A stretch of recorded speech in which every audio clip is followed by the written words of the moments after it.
திமுக உடனான தொகுதி பங்கீடு ஓரிரு நாட்களில் இறுதியாகும் என்று இந்திய கம்யூனிஸ்ட் கட்சியின் மாநில செயலாளர் வீரபாண்டியன் கூறியுள்ளார். தொகுதி பங்கீடு தொடர்பாக திமுகவுடன் பேச்சுவார்த்தை நடத்த வீரபாண்டியன் உள்ளிட்ட அக்கட்சி நிர்வாகிகள் சென்னை அண்ணா அறிவாலயம் வந்தனர். கடந்த முறை 6 தொகுதிகளை போட்டியிட்ட அவர்களுக்கு இந்த முறை 5 தொகுதிகள் கொடுக்க திமுக தலைமை முன்வந்ததாக கூறப்படுகிறது. இதனை ஏற்காததால் இந்திய கம்யூனிஸ்ட் கட்சியுடனான தொகுதி பங்கீட்டில் இழுபறி ஏற்பட்டிருப்பதாகவும் தகவல் வெளியாகியுள்ளது.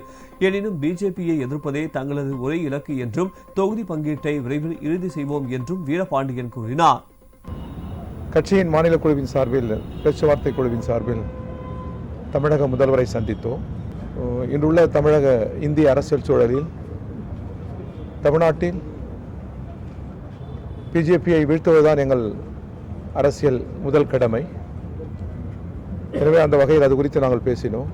எங்கள் கூட்டணி ஒரு வெற்றி கூட்டணியாக, வெற்றி திசை நோக்கி பயணிக்கிற கூட்டணியாக இருக்கிறது. இடங்கள் குறித்து நாங்கள் பேசினோம். ஏறத்தாழ முடிவு எட்டப்படுகிற சூழல் உருவாகிவிட்டது. நாளை அல்லது நாளை மறுதினம் எங்கள் கட்சியின் அதிகாரபூர்வமான நிர்வாகக்குழு கூடி முடிவு செய்து நாங்கள் கையெழுத்திடுவோம் என்பதை இந்த நேரத்திலே தெரிவித்துக் கொள்வோம்.